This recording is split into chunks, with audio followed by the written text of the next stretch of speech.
karena dia bilang dalam Alkitab tercatat Musa bercakap-cakap dengan semak. Ya. Dia mengarang cerita bahwa Musa ketemu Tuhan yang menjelma dalam wujud pohon yang terbakar. Itu ada di Quran, katanya seperti itu. Lalu ia berkata, ia berfirman. Siapa yang berfirman? Semak berduri yang terbakar menyala-nyala ini Ya, jadi saya potong dulu ya. Jadi menurut dia yang berfirman adalah semak berduri yang terbakar menyala tadi. Ya, semak berduri itulah yang berseru, yang bercakap, yang berbicara menurut si Gracia Pelo ini ya. Coba, Yesus oleh Kristen kan dianggap jelmaan Allah juga. Yesus adalah Allah dalam rupa manusia. Yesus 100% manusia, 100% Allah, begitu ya. Pertanyaan saya, siapa yang takut memandang Yesus? Yesus saja yang dikatakan 100% manusia, 100% Tuhan, tidak menakutkan untuk dipandang. Apalagi semak. Pertanyaan, apakah Musa adalah nabi penyembah semak? Karena dia jelas-jelas bercakap-cakap dengan semak yang terbakar, penyembah gulma, penyembah gulma. Ini suatu kisah yang terkenal, ada di dalam Alkitab, juga ada di dalam surah Al-Qasas, surah Taha, surah An-Naml. Musa ketemu Tuhan dalam wujud jelmaan pohon yang terbakar, kata Quran.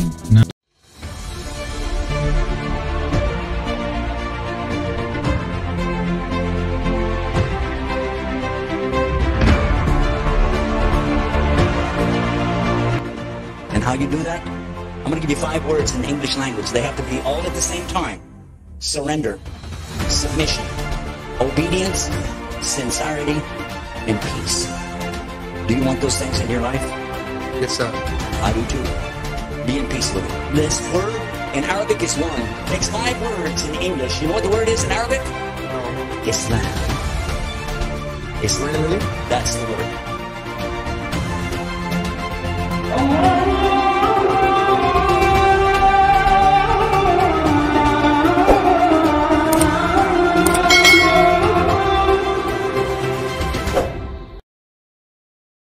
Assalamualaikum warahmatullahi wabarakatuh. Bismillahirrahmanirrahim. Alhamdulillahirrabbilalamin. Asyhadu an la ilaha illallah wa asyhadu anna Muhammadar Rasulullah. Sahabat Fakta Islam TV, kali ini saya akan membahas tentang pengakuan Gracia Pelo yang menyebut bahwa Allah menjelma dalam wujud semak dan pohon yang terbakar. Ya, ini berawal dari gegara Daniel Mananta ya, seorang Kristen yang menyebut ada unclean spirit alias roh jahat di patung. Nah, tentu ini membuat kaum yang seiman dengannya pada kejang-kejang dari kemarin ya. Bahkan saking emosionalnya, saking kalapnya. Nah, nampaknya bukan hanya Daniel Mananta yang disoal, tapi Islam pun diseret-seret, difitnah macam-macam ya. Salah satu pelakunya ya si Gracia Pelor yang menuduh Muslim menyembah Ka'bah. Itu sangat luar biasa ya. Nah, tapi kali ini saya nggak akan bahas itu. Nanti saya akan bahas tersendiri persoalan yang dituduhkan itu. Tapi kali ini saya tertarik untuk mereview pengakuan si GP ini soal Allah menjelma dalam wujud pohon yang terbakar dan juga menjelma dalam wujud semak. Ya, karena dia bilang dalam Alkitab tercatat Musa bercakap-cakap dengan semak. Ya. Dia mengarang cerita bahwa Musa ketemu Tuhan yang menjelma dalam wujud pohon yang terbakar. Itu ada di Quran, katanya seperti itu. Ya. Nah, sekarang coba kita periksa, benar nggak ada ayat yang menyebut Allah menjelma dalam wujud semak, dalam wujud gulma atau pohon seperti yang dikatakan oleh si Gracia Pelo. Baik sahabat, sekarang langsung saja kita mendengarkan apa yang dikatakan si GP ini. Untuk Anda pikirkan, apakah Musa menyembah semak? Karena di dalam Alkitab Musa tercatat bercakap-cakap dengan semak. Ya, jelas ya. Musa bercakap-cakap dengan semak. Itu perkataan si GP ini ya. Coba Daniel Mananta buka Keluaran pasal 3 ayat 1 sampai 5, 6, 7 Anda baca. Ini suatu kisah yang terkenal, ada di dalam Alkitab, juga ada di dalam surah Al-Qasas, surah Taha, surah An-Naml. Musa ketemu Tuhan dalam wujud jelmaan pohon yang terbakar, kata Quran. Nah, Musa ketemu Tuhan dalam wujud jelmaan pohon yang terbakar. Katanya di Quran begitu. Luar biasa. Oke, nanti kita review dua-duanya ya, baik di Alkitab maupun baik di Bible maupun di Al-Quran ya. Luar biasa karena dia menyentil Al-Quran juga, makanya saya tertarik untuk mereview ini. Nah, sekarang kita mulai dari Bible yang kitabnya si Gracia Pelor ini ya. Kalau menurut narasi Alkitab, dalam wujud semak duri yang terbakar. Lalu malaikat Tuhan menampakkan diri kepadanya dalam nyala api yang keluar dari semak duri. Lalu ia, Musa, melihat, dan tampaklah semak duri itu menyala tapi tidak dimakan api. Ya, jadi ini cukup menarik ya, cukup menarik bagi Musa untuk melihat. Ya, dengan sesuai dengan narasi yang ada di Bible ini ya, di kitab Keluaran pasal ketiga ayat kedua. Lalu malaikat Tuhan. Jadi malaikat Tuhan menampakkan diri. Siapa yang tampak di sini? Malaikat Tuhan. Bukan Tuhan, bukan, tapi malaikat Tuhan. Nah, yang jadi perhatian saya adalah ini. Ya, perhatian saya adalah ternyata di sini walaupun jelas-jelas ditulis, lalu malaikat Tuhan menampakkan diri kepadanya di dalam nyala api. Ya, ternyata di sini kalau kita baca di tafsirannya, tafsir ini bukan kata saya, tapi tertulis sendiri di tafsir terjemahan Bible ini ya. Malaikat Tuhan adalah Tuhan sendiri. Jadi walaupun di sini jelas-jelas malaikat Tuhan, tapi diartikan sebagai Tuhan sendiri. Berarti kalau mengikuti alur ceritanya si Gracia Pelor, ya, Allah itu bukan hanya menjelma dalam wujud semak, tetapi juga malaikat. Ya, malaikat adalah Tuhan itu sendiri. Di sini jelas-jelas tertulis ya, bukan saya ngarang, tertulis. Ya, ini diparalel dengan di kitab Kejadian pasal 22 ayat ke-11. Ya, karena di sana ada cerita ya tentang malaikat menyeru kepada Abraham, lalu Abraham mengatakan ya Allah, kan gitu ya. Malaikat yang berseru, tetapi Abraham malah menjawab ya Allah, dan itu juga diartikan bahwa malaikat tadi adalah Allah itu sendiri. Ya, saya jadi heran juga. Kalau begitu kenapa nggak disebut bahwa Allah, kenapa harus disebut malaikat? Yang notabene-nya adalah dianggap Allah itu sendiri, malaikat sama dengan Allah. Ya. Tapi ya kita hargai karena memang itu tafsirannya seperti itu ya, monggo kan gitu ya. Ini sebagai catatan aja, sebagai perhatian saya di sini. Tetapi ya kalau diyakini bahwa malaikat Allah adalah Allah itu sendiri, malaikat Tuhan adalah Tuhan itu sendiri, ya wis, kita bisa apa? Lalu ia melihat dan tampaklah semak duri itu menyala tetapi tidak dimakan api. Nah ini Musa sangat tertarik untuk melihat ini. Kok ada di situ tampak nyala api dari semak duri, tetapi semak itu justru tidak dimakan api. Ini menarik Musa untuk melihat apa yang terjadi, kan gitu ya, menarik hati Musa untuk melihat di situ. Mengapa tidak terbakar semak duri itu? Ketika Tuhan melihat bahwa Musa menyimpang mendekati untuk memeriksanya, berserulah Allah dari tengah-tengah semak duri itu kepadanya, Musa, Musa. Dan Musa menjawab semak duri itu. Ya, dikatakan di sini dia sendiri yang menarasikan bahwa Musa menjawab semak duri itu, padahal tidak demikian redaksinya ya sahabat. Yang terbakar, ya Allah. Lalu ia berfirman di dalam wujud semak yang terbakar. Nah, lalu ia berfirman, si Gracia Pelor mengatakan, lalu ia berfirman ini disambung dengan penafsiran dia sendiri bahwa dalam wujud semak yang terbakar. Artinya yang berbicara itu adalah semak terbakar menurut si Gracia Pelor. Janganlah dekat-dekat, tanggalkanlah kasutmu dari kakimu, sebab tempat yang mana engkau berdiri itu adalah tanah yang kudus. Lalu ia berkata, ia berfirman. Siapa yang berfirman? Semak berduri yang terbakar menyala-nyala ini Ya, jadi saya potong dulu ya. Jadi menurut dia yang berfirman adalah semak berduri yang terbakar menyala tadi.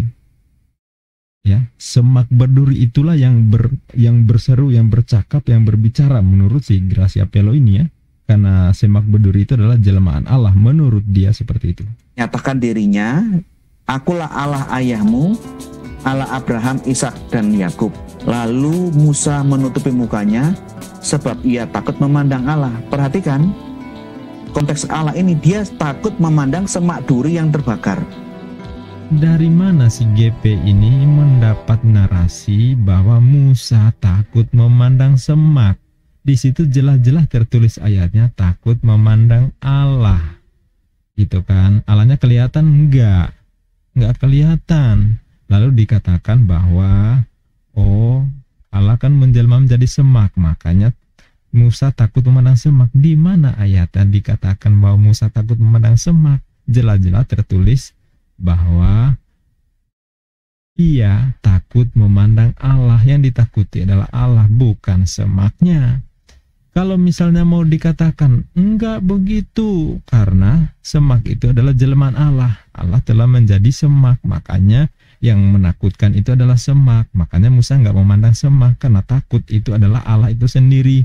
Oh begitu. Kalau memang benda yang menjelma, yang dianggap menjelma, menganggap itu adalah jelmaan Allah.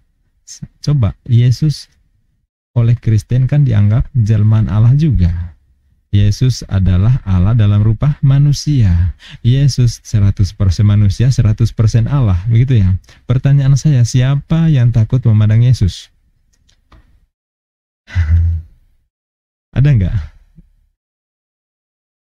Kalau Yesus saja yang dikatakan 100% manusia, 100% Tuhan, tidak menakutkan untuk dipandang, apalagi semak. Jadi jangan ngarang ya. Mau pakai cara apapun tidak rasional ya.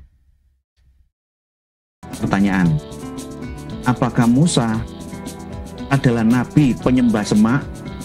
Karena dia jelas-jelas bercakap-cakap dengan semak yang terbakar, penyembah gulma, penyembah gulma. Kok bisa bayangkan? Ya. Apakah seperti itu? Coba Anda pikirkan, Daniel. Jadi nyuruh si Daniel Mananta memikirkan, dia ketawa sendiri ya. Padahal dia mengarang sendiri ya, penafsiran sendiri. Wong jelas-jelas ayatnya tidak mengatakan demikian. Jadi seolah-olah bahwa gulma, semak terbakar itu adalah jelmaan Allah menurut si Gracia Pelo, sehingga seolah-olah Musa bercakap-cakap dengan semak. Seolah-olah yang berfirman ini adalah semak, karena Allah telah menjelma menjadi semak. Nggak tahu. Nah, sekarang mari kita ulas sahabat ya. Sahabat fokus pada ayat yang sedang saya highlight ini. Karena ini kita perhatikan, kita cermati sama-sama, kita pahami untuk menemukan makna yang sesuai dengan yang tertulis di sini. Nah, jadi menurut saya beberapa hal yang bermasalah dalam logika yang dibangun oleh si GP ini, dan malah blunder sendiri sebenarnya. Nah, dia membuat kesimpulan bahwa kitab Keluaran pasal ketiga, ayat kedua dan seterusnya menjelaskan bahwa Allah menjelma dalam wujud semak berduri yang terbakar atau gulma. Sehingga Musa bercakap dengan semak atau gulma yang dipahami sebagai jelmaan Allah oleh si Gracia Pelo ya.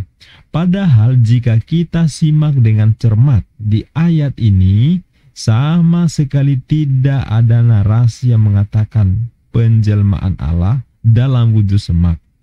Bahkan tidak ada pula ya terdapat penggambaran atau menggambarkan Allah menjelma dalam wujud semak. Di ayat Keluaran ini jelas-jelas tertulis, berserulah Allah dari tengah-tengah semak duri itu kepadanya. Berserulah Allah dari, perhatikan kata dari ya, dari tengah-tengah semak duri itu kepadanya. Musa, Musa. Dan ia menjawab, ya Allah.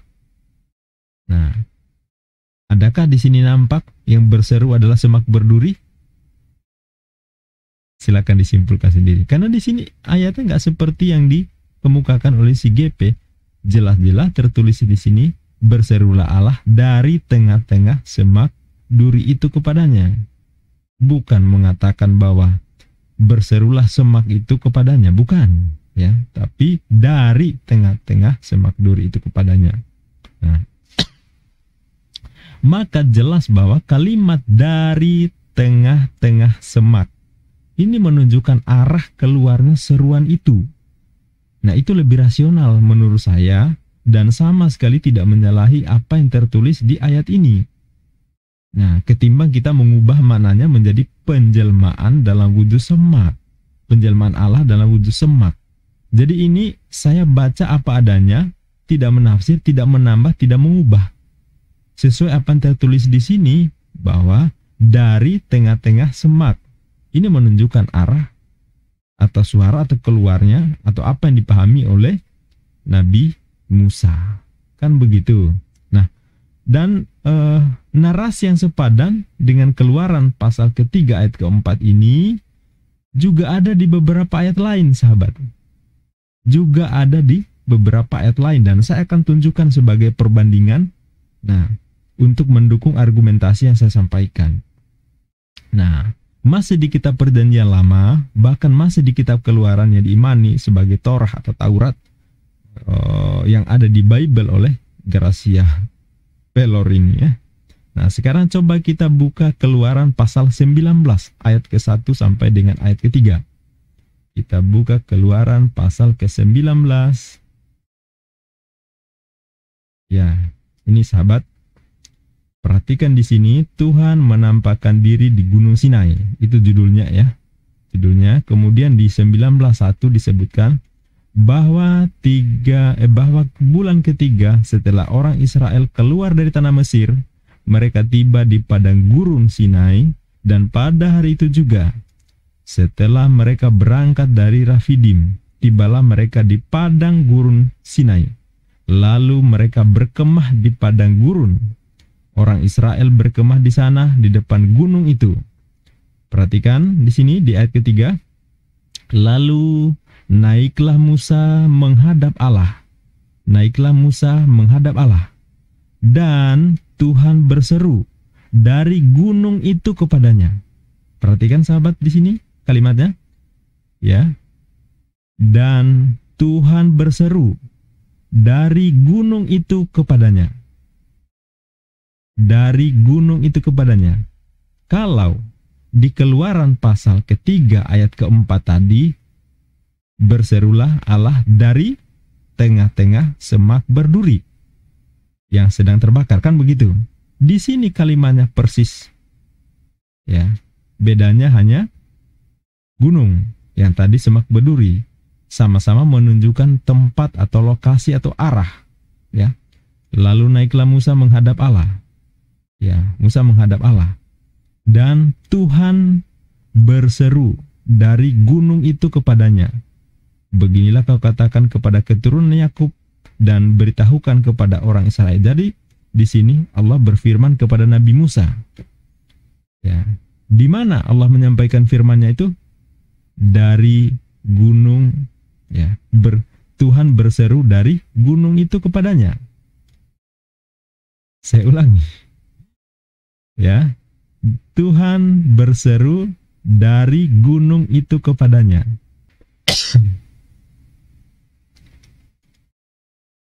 Beginilah kau katakan kepada keturunan Yakub dan kau beritahukan kepada orang Israel. Nah, demikian firman Allah kepada Nabi Musa. Allah menyerukan itu dari gunung, ya, gunung Sinai, ya. Nah, jika mencermati ayat tersebut, ya, di pasal ke-19 Keluaran ayat ketiga ini. Nah, kalau si GP atau di Gracia Pelin konsisten dengan asumsinya bahwa di Keluaran pasal 3 ayat keempat dan seterusnya tadi menunjukkan bahwa Allah menjelma dalam wujud semak berduri yang terbakar, harusnya ya di ayat Keluaran pasal ke-19 ayat ke-3 ini pun harus ditafsirkan Allah menjelma dalam wujud gunung. Ya, tepatnya di Gunung Sinai.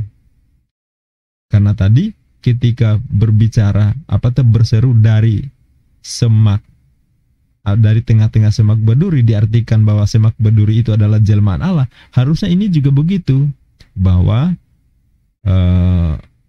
Allah menjelma dalam wujud gunung, yaitu Gunung Sinai. Karena sama, Allah berseru dari gunung. Berarti di sini juga harus diartikan Allah menjelma dalam wujud gunung. Karena kalimatnya sama-sama tertulis, ya, berseru dari dan kepadanya, kan gitu ya. Berseru dari, kalau tadi di ayat 3 Keluaran pasal ke-4 dari tengah-tengah semak berduri, sedangkan di sini dari gunung. Ya, berarti harus diartikan juga menjelma menjadi gunung atau berwujud gunung. Ya, harusnya begitu. Ya. Nah, kalau sahabat masih kurang yakin, saya akan berikan ayat lagi. Ya, tenang saja, saya berikan ayat lagi. Coba kita buka di kitab Imamat pasal 1 ayat ke-1 ya. Imamat pasal ke-1, pasal pertama ya. Nah, coba perhatikan di sini korban bakaran ya judulnya. Nah, perhatikan sahabat. Nah, ini seru sih sebenarnya ya. Ya. Tuhan memanggil Musa dan berfirman kepadanya dari dalam kemah pertemuan. Nah, dari dalam kemah pertemuan. Jelas sahabat? Di sini cukup jelas juga disebutkan bahwa Tuhan memanggil Musa dan berfirman kepadanya dari dalam kemah pertemuan. Jadi saya ulangi, Keluaran pasal 3 ayat ke-4 dari tengah-tengah semak berduri. Kemudian Keluaran pasal 19 ayat ke-3 ya, dari gunung. Kemudian ya, jadi Allah atau Tuhan menyeru Nabi Musa dari gunung. Kemudian di Imamat pasal 1 ayat 1 berfirman kepadanya, yaitu kepada Nabi Musa dari dalam kemah pertemuan. Ya, jelas? Kalau seperti itu, sekali lagi, jika si GP Gracia Pelo konsisten, harusnya ayat ini pun diartikan Allah menjelma dalam wujud kemah pertemuan. Harus konsisten. Jadi berarti Allah sering menjelma jadi apa-apa gitu ya. Jadi Yesus, jadi kemah pertemuan, jadi gunung, jadi semak. Ya, harus konsisten. Masa di Keluaran 3 pasal ke-4 aja yang dianggap begitu, yang ini tidak diartikan bahwa Allah menjelma dalam kemah pertemuan, dalam wujud kemah pertemuan, kan gitu ya. Nah, sekarang coba kita berpikir sama-sama ya. Mari kita uji sohih. Kita nalar. Mana kira-kira yang lebih kuat, yang lebih rasional, lebih masuk akal, yang sesuai dengan, dan paling utama adalah yang sesuai dengan narasi yang tertulis di Bible. Apakah semak berduri, Gunung Sinai, kemah pertemuan yang menunjukkan arah atau tempat datangnya seruan Allah kepada Nabi Musa, ataukah semak berduri atau gulma atau gunung atau kemah pertemuan ini sebagai jelmaan Allah? Nah, mana yang lebih masuk akal, mana lebih rasional, dan yang paling penting yang sesuai dengan narasi yang tertulis di Bible ini? Antara semak berduri, Gunung Sinai, kemah pertemuan itu menunjukkan arah atau tempat datangnya seruan Allah kepada Nabi Musa atau firman Allah kepada Nabi Musa, ataukah gunung, kemah, kemudian kemah ya, apa tadi? Semak berduri sebagai wujud jelmaan Allah. Mana lebih rasional? Ya, silakan. Sahabat sendiri udah bisa berpikir. Nah, oleh enggak nih? Mikir ya, mikir yang cerdas. Bisa membedakan enggak? Mana yang lebih rasional? Antara itu jelmaan atau menunjukkan lokasi atau tempat atau arah? Kalau saya lebih memilih mengartikan itu menunjukkan arah, bukan menjelma. Ya, tapi kalau Anda mengimani menjelma, ya silakan, itu hak Anda. Ya, masing-masing kita berbeda pendapat soal ini. Nah, saya sudah menunjukkan 3 ayat yang redaksinya kurang lebih tetapi maksudnya sama. Nah, jadi kalau diartikan sebagai jelmaan Allah harusnya konsisten gitu ya. Nah, jadi jelas yang saya pahami bahwa Allah menciptakan api di tempat itu untuk menarik kehadiran Nabi Musa. Nampak sekali ayatnya menjelaskan seperti itu ya. Nyala api di semak berduri tapi tidak terbakar. Nah, tentu itu sebuah keajaiban ya, seperti yang dijelaskan di Keluaran pasal ketiga tadi ya. Nah, nampak nyala api di semak berduri tapi tidak terbakar. Dan itu suatu keajaiban yang memang didesain oleh Allah. Sehingga terjadi begitu dan Musa hadir karena penasaran. Menarik perhatian Musa untuk datang di lokasi itu. Nah, akhirnya Musa benar-benar berada di situ. Kuasa Allah menghadirkan suara dari arah semak berduri sebagaimana Allah kuasa menghadirkan api menyala di semak, tetapi semaknya tidak terbakar. Dan dari suara itulah Musa memahami apa yang difirmankan atau diperintahkan Allah kepadanya. Nah, dan hal ini diperkuat oleh narasi di ayat Keluaran pasal ketiga. Ayat kedua bahwa Musa berkata, baiklah aku menyimpang di sana ya. Saya buka dulu ya ayatnya untuk mengingatkan lagi tadi ya. Ya ini ya. Nih.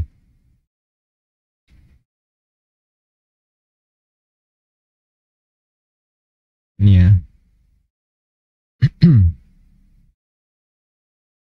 Ya, di sini cukup dijelaskan, baiklah aku menyimpang ke sana untuk memeriksa penglihatan yang hebat itu.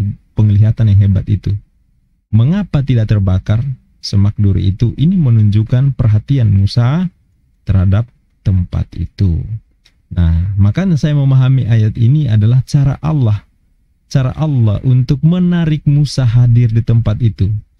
Allah menghendaki berfirman kepada Nabi Musa di lokasi yang suci itu. Dan benar saja, sesuai dengan rencana Allah, Musa hadir untuk memeriksa penglihatan hebat itu. Barulah Allah menyeru dan berfirman kepada Nabi Musa di tempat itu, di lokasi itu, yaitu di lokasi tempat di mana ada nyala api yang membakar semak, tetapi semaknya tidak terbakar. Kan begitu ya? Nah, dari sini kira-kira Allah menjelma enggak? Sama sekali tidak ada narasi yang menjelaskan hal itu. Yang berfirman adalah Allah. Ayatnya bilang begitu, bukan semak yang berfirman. Allah kelihatan enggak? Musa melihat Allah enggak di situ? Enggak. Kalau Musa bisa melihat Allah, dan tentu ya si GP enggak perlu ribet-ribet ngarang cerita bahwa Allah menjelma dalam wujud semak atau gulma kan? Itu justru Allah nggak kelihatan, makanya GP harus berasumsi bahwa gulma atau semak berduri itu adalah jelmaan Allah. Nah, mungkin ya GP tentu pernah baca Yohanes 1:18 ya. Di situ disebutkan tidak seorang pun yang pernah melihat Allah. Ya. Tidak seorang pun yang pernah melihat Allah. Di Yohanes 1:18. Jadi jika ada mengaku melihat Allah, maka itu tentu berbantahan dengan dibantah oleh ayat Yohanes 1:18 yang diimani oleh umat Kristiani. Ini masuk di kitab Perjanjian Baru. Atau mungkin kesaksian Yesus sendiri di Yohanes 5:37. Yohanes 5:37. Saya buka langsung ayatnya biar jelas ya. Yohanes ke-5 ayat ke-37. Ini dia. Ya. Ini kesaksian Yesus sendiri ya. Yesus sendiri, perkataan Yesus sendiri. Jadi kalau di Alkitab Sabda ini, di terjemahan baru, kalau tulisannya merah, itu diklaim sebagai perkataan Yesus sendiri. Bapa yang mengutus aku, Bapa Tuhan mengutus aku ini Yesus.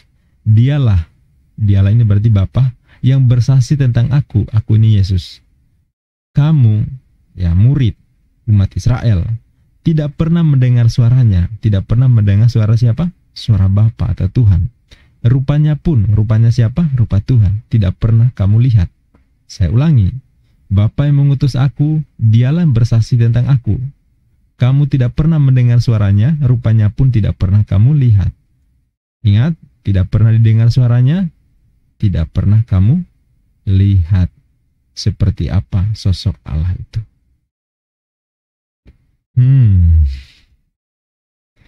Silahkan berpikir keras, sahabat. Ya, ayat yang tertulis begitu, saya bisa apa? Ya enggak? Nah, jadi karena ayat yang tertulis begitu di Keluaran pasal ke-3 ayat ke-4, di Keluaran pasal ke-19 ayat ke-3, di Imamat pasal ke-1 ayat ke-1, tentu enggak perlu ribet-ribet mengubah maknanya. Lawang udah jelas begitu, kok mau diubah-ubah? Yang berseru itu Allah kok, di situ tertulis dengan sangat jelas. Ya, tidak menarasikan bahwa yang berseru itu adalah jelmaan Allah. Tidak menarasikan bahwa di situ yang berseru adalah gulma, semak, gunung, kemah pertemuan. Tidak ada. Nah, dan saya yakin Yahudi, pemilik kitab Perjanjian Lama atau Torah, saya sangat yakin sekali mereka tidak akan memaknai bahwa Allah menjelma dalam semak, menjadi semak. Saya yakin itu, walaupun saya belum mendengar langsung pernyataan dari Judaism, ya. Karena di situ saya sangat yakin dan sesuai dengan apa yang tertulis bahwa yang berseru itu Allah. Sama sekali tidak menarasikan yang menyeru itu adalah jelmaan Allah. Oke. Nah, kalau lantas dikaitkan dengan pernyataan Daniel Mananta yang menyoal pembuatan patung, lalu patung itu dipajang di rumah ibadah, lalu dibantah bahwa tak ada yang menyembah patung. Lah emang iya nggak ada nyembah patung. Saya yakin juga Kristen nggak ada nyembah patung. Ya, walaupun saya Muslim, saya termasuk yang tidak percaya bahwa ada Kristen yang menyembah patung. Emang iya, nggak ada. Masalahnya, ini serius pertanyaan saya. Di mana Yesus mengajarkan boleh bikin patung dirinya sebagai sarana mendekatkan pengikutnya saat beribadah kepada Tuhan? Saya ulangi pertanyaan saya tegaskan. Di mana Yesus mengajarkan boleh bikin patung? Patung siapa? Patung Yesus. Sebagai sarana mendekatkan pengikut saat beribadah kepada Tuhan. Di mana? Ya. Sebab membuat patung itu sendiri jelas larangannya sangat keras di kitab Perjanjian Lama, seperti yang sudah panjang kali lebar ya saya jelaskan di video sebelumnya. Bagi sahabat yang belum nonton, simak di video sebelumnya, saya membahas tentang larangan bikin patung dalam kitab Perjanjian Lama. Ya, jelas-jelas dilarang. Ya. Jadi harusnya si GP juga konsisten, ini jelas dilarang kok ya. Jadi nggak usah mencari pembenaran bahwa patung kami nggak menyembah patung kok, tapi begini. Jelas-jelas sudah dilarang. Jadi masih nyari pembenaran. Nah, bahkan si GP menjadikan ayat Keluaran pasal ke-3 sebagai counter terhadap pernyataan Daniel. Tapi ya menurut saya sama sekali nggak ada nyambungnya. Karena Musa sama sekali tidak bercakap-cakap dengan semak atau gulma. Semak dan gulma itu bukan dibentuk seperti halnya patung, bukan yang diukir menyerupai sesuatu, sebagaimana patung yang dibuat kemudian dipajang di rumah ibadah. Nah, lantas kalau memang nggak ada hubungannya, kenapa lantas dikait-kaitkan dengan kritik terhadap Daniel Mananta? Saya juga itu yang saya heran. Padahal kalau kita cermati nggak nyambung-nyambung ya. Nah, kalau mungkin dipadankan ya dengan Oten yang beribadah kepada Tuhan dan di situ ada patung sebagai sarana penggambaran membayangkan sosok Tuhan misalnya. Ya. Lalu pembenarannya dibandingkan dengan Musa bercakap-cakap dengan semak yang diklaim sebagai jelmaan Allah oleh si Gracia Pelo. Sedangkan Musa nggak pernah menyembah semak, itu kata Gracia Pelo kan gitu ya. Nggak bisa diartikan sebagai menyembah semak. Nah, menurut saya ini justru Gracia Pelo yang bikin blunder. Sekali lagi blunder. Kenapa?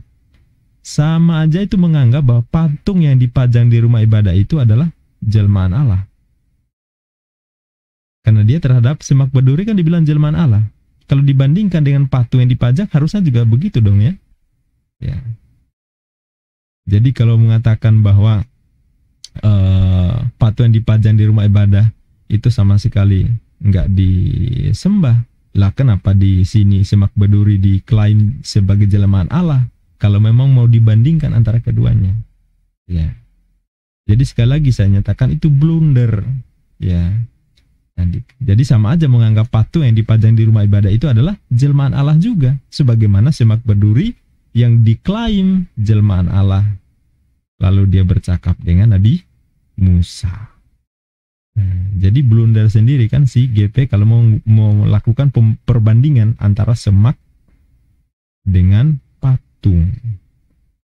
Nah, apakah itu patung jelmaan? Tidak. Semak jelmaan? Harusnya juga dibilang tidak. Jadi kalau dia membandingkan berarti harus sama dong. Apple to apple dong.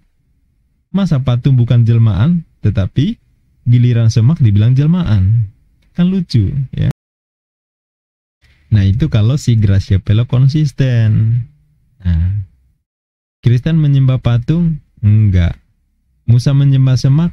Enggak. Tapi ada perbedaannya di situ. Yaitu untuk patung pasti diklaim bahwa itu bukan jelmaan Allah.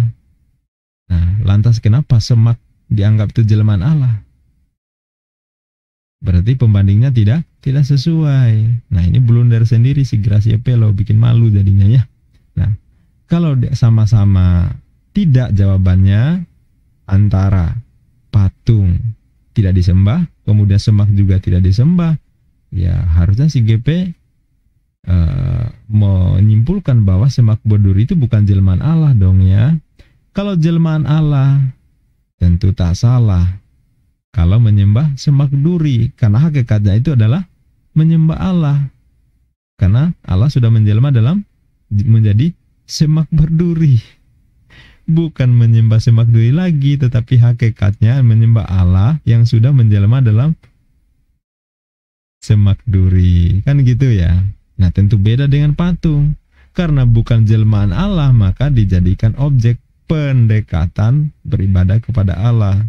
Kan begitu logikanya ya. Jadi upaya komparasi si Gracia Pelo ini ya itu malah nabokin jidatnya sendiri, pang gitu ya, nabokin berkali-kali ya sampai oleng gitu ya. Karena kegagalan dia membangun logika bernarasi. Jadi menurut saya ngarang bae jadinya ya. Ya maksud hati mungkin mau menampol si Daniel, malah si Gracia Pelo ini sendiri yang justru melecehkan ya. Jadi saya tegaskan di sini, Musa menjawab seruan Allah di lokasi itu ada nyala api di semak berduri. Kalau memang dianggap jelmaan Allah si semak berduri tadi, kenapa semak berduri aja yang dijadikan tersangka sebagai jelmaan Allah? Kan di situ bukan hanya semak, tapi juga ada nyala api. Nah, kenapa nggak nyala api itu yang dijadikan, yang dianggap sebagai jelmaan Allah? Ya, karena justru nyala api itu jauh lebih ajaib. Dia hadir di situ, dibilang sebagai jelmaan Allah. Harusnya seperti itu ya. Tapi nyatanya tidak. Hanya semak berduri di situ yang dijadikan sasaran, yang dituduh sebagai jelmaan Allah. Padahal di situ harusnya bukan hanya itu, tetapi api yang ajaib tadi juga harus memungkinkan untuk dianggap sebagai jelmaan Allah. Kan begitu. Jadi kalau berasumsi ya semua bisa terjadi. Ini memungkinkan dianggap jelmaan Allah, itu memungkinkan dianggap jelmaan Allah. Tapi karena ayatnya memang tidak tertulis begitu, ya ngapain ngarang coba? Itu menurut saya, ngapain ngarang? Jika Allah menjelma dalam wujud semak duri, lalu Musa bercakap dengan semak duri, sang wujud jelmaan Allah, ya maka harusnya ayatnya berbunyi, maka berserulah semak duri itu, Musa, Musa. Kan begitu harusnya ya. Atau bunyinya mungkin, maka semak duri itu berseru kepadanya, Musa, Musa. Lalu Musa menjawab, ya Allah. Kan gitu ya. Itu baru logik. Baru logik bahwa Allah menjelam dalam wujud semak duri atau gulma. Gitu Gracia Pelo ya. Nah, kalau kita secara sederhana kan mengartikan menjelma itu kan menjadi mewujudkan diri yang berbeda ya. Nah, mengambil bentuk atau rupa tertentu gitu ya, menjadi wujud yang baru. Itu apa yang saya pahami tentang menjelma. Ya, contoh misalnya kucing menjelma menjadi anjing. Maka sejak kucing menjelma menjadi anjing, si kucing udah nggak ada. Kan gitu ya. Kecuali dia balik lagi ke wujud aslinya kan gitu ya. Tapi selama dia menjelma maka yang asalnya nggak ada menjadi wujud yang baru. Kucing nggak ada, yang ada sisa anjing. Kan begitu harusnya kalau memang beneran menjelma. Nah, jadi jika dikatakan menjelma tapi wujud aslinya masih ada, itu mah bukan menjelma menurut saya, tapi menciptakan sosok baru yang bukan dirinya. Gitu ya. Menggandakan diri gitu ya. Iya. Nah, jadi di ayat Keluaran pasal ketiga ayat keempat, Allah berseru di tengah-tengah semak. Berarti Allah tak menjelma. Kalau menjelma tentu yang berseru itu adalah semak. Berduri, sang wujud Allah hasil jelmaan, kan begitu. Nah, itu soal narasi yang saya baca di kitabnya si GP. Nah, sekarang mari kita selesaikan pembandingnya sekaligus di penutup di sini. Nah, yaitu di Al-Quran. Saya juga membantah bahwa tidak ada ayat Al-Quran yang menjelaskan Allah menjelma dalam wujud pohon terbakar seperti yang dikatakan oleh si Gracia Pelo. Yakin 100% tidak ada. Jadi dia ngarang aja si Gracia Pelo ini. Ternyata dia bukan hanya mengarang soal terjemahan kitabnya, tapi terhadap kitab muslim juga dia ngarang ya. Luar biasa. Nah, begitu juga ketika buka di dalam Al-Quran ya, di antara lain menjelaskan tentang kisah itu, di antaranya surat Toha 9-10, Al-Mu'minun ayat 20, kemudian Al-Qasas ayat 29, 30 dan seterusnya, dan masih ada lagi mungkin yang lain, tapi semuanya tidak ada yang menjelaskan sama sekali bahwa Allah menjelma dalam rupa dalam wujud pohon yang terbakar. Coba kita buka di sini di beberapa ayat yang disebutkan di ayat Qasas ayat 29. Nah, kita baca di sini, ketika Musa telah menyelesaikan waktu yang ditentukan itu, dia berangkat dengan keluarganya. Dia melihat api di lereng gunung. Dia berkata kepada keluarganya, tunggulah, sesungguhnya aku melihat api. Mudah-mudahan aku dapat membawa satu berita kepadamu dari api, dari tempat api itu ya, dan sepercik api agar kamu dapat menghangatkan badan. Jadi berarti dari kejauhan Musa dan keluarganya itu melihat di lereng gunung di sana ya, dari kejauhan sana melihat api. Seperti itu akhirnya api itu kemudian menarik minat Musa untuk mendatangi, dan di sini beliau berkata kepada keluarganya, tunggulah, sesungguhnya aku melihat api, mudah-mudahan aku dapat mendapat suatu berita kepadamu. Gitu ya. Dan dari tempat ya api itu, dan mudah-mudahan dari api itu bisa dibawa sepercik api, membawa sebagian api ya, agar kamu dapat menghangatkan tubuh, kurang lebih seperti itu. Nah, kemudian di ayat ke-30 di sini ya ada tertulis sebatang pohon ya. Maka ketika dia Nabi Musa ya alaihissalam sampai ke api itu, ke tempat api itu, Musa itu diseru dari pinggir sebelah kanan lembah. Dari pinggir sebelah kanan lembah ini menunjukkan arah atau lokasi ya, dari sebatang pohon. Sama seperti di ini ada kata dari itu menunjukkan lokasi, tempat, posisi ya. Dari sebatang pohon di sebidang tanah yang diberkahi. Wahai Musa, sungguh aku adalah Allah, Tuhan semesta alam. Ya. Jadi di ayat ke-30 ini juga disebut dari sebatang pohon. Dari sebatang pohon. Ya, di sini dari pinggir lembah kanan, dari pinggir sebelah kanan lembah, ya, kemudian dari sebatang pohon di sebidang tanah yang diberkahi. Nah, disitulah muncul seruan Musa, sungguh aku adalah Allah, Tuhan seluruh alam. Ya, kan begitu. Sama ya, dari sebatang pohon, bukan pohon itu yang berbicara. Ya, ini menunjukkan arah. Coba lihat dia diseru dari pinggir sebelah kanan lembah, dari sebatang pohon di sebidang tanah yang diberkahi.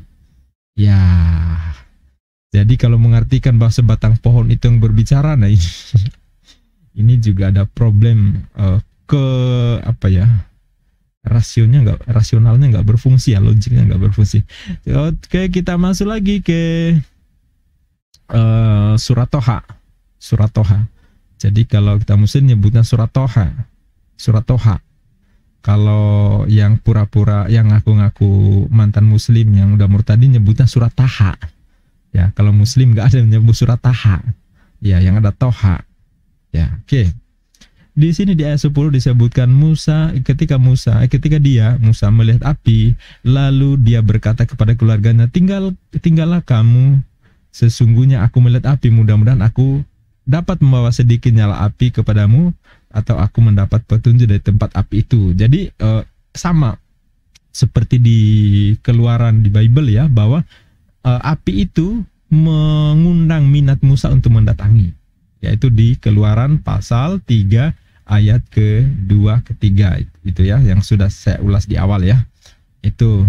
Nah, jadi di ayat lain pun saya periksa ternyata sama seperti ini. Nggak ada satupun penjelasan atau narasi yang memungkinkan diartikan bahwa Allah menjelma dalam wujud pohon yang terbakar. Sebagai penutup, saya mencoba menyampaikan sebuah analogi, sebuah cerita yang paling sederhana sebagai contoh, sebagai perbandingan. Misalnya nih, kita bangun pagi, terus ada adik kita bilang, "Kakak, tadi malam saya mendengar suara." Nah, kan kita katakan, suara apa? Nggak tahu kak, yang kayaknya suara orang. Gitu ya. Nah, di mana kamu dengar? Dari situ kak, dari gudang. Dari gudang. Jadi adik kita bercerita bahwa tadi malam dia mendengar suara dari gudang. Nah, kira-kira nih, kita akan berpikir bahwa yang mengeluarkan suara gudang, atau datang suara itu dari gudang, dari arah gudang. Saya kira semua yang waras akan mengatakan bahwa suara itu datang dari gudang. Sebagaimana penjelasan Ade bahwa memang suara itu datangnya dari gudang. Bukan berarti bahwa yang bersuara itu adalah gudang.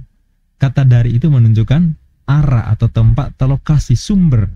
Bukan berarti bahwa gudang itulah yang bersuara, gudang itulah yang mengeluarkan suara. Sesederhana itu sebenarnya. Jadi makanya bagi muslim tidak pernah ada satupun muslim yang kurang waras, yang gak waras, yang mau rasa bahwa pikir bahwa Allah menjelma dalam rupa pohon, dalam wujud pohon. Itu lebih gelok lagi ya. Jadi Islam, muslim kita nggak pernah berpikir seperti itu. Ya, adapun kalau yang di luar Islam berpikir seperti itu, ya monggo, kita nggak bisa menyalahkan ya. Kita berbeda pendapat soal ini. Tetapi saya punya keyakinan yang lebih rasional, yang lebih masuk akal, bahwa kata dari tengah-tengah semak berduri, dari kemah pertemuan, dari gunung, itu menunjukkan arah, menunjukkan tempat, menunjukkan lokasi tempat di mana munculnya suara itu. Bukan berarti yang bersuara adalah benda, gunung, kemah pertemuan, semak belukar yang di situ ada api. Saya memahaminya seperti itu. Mohon maaf jika ada perbedaan pendapat soal ini. Nah, silakan sampaikan di kolom komentar jika sahabatku sebangsa dan setanah air, baik yang seiman maupun tidak seiman, memiliki pendapat yang berbeda. Silakan sampaikan di kolom komentar. Kalau sekiranya nanti saya bisa review, saya bisa kasih tanggapan, insya Allah di video berikutnya. Terima kasih. Bagi yang belum subscribe, sampaikan dukungannya kepada untuk channel ini dengan cara subscribe, like, kalau perlu di-share supaya makin banyak yang mendapat informasi, pencerahan. Mari kita sama-sama membentengi anasir-anasir penyesatan dan pemurtadan yang berkeliaran di sekitar kita. Billahi taufik wal hidayah. Wassalamualaikum warahmatullahi wabarakatuh.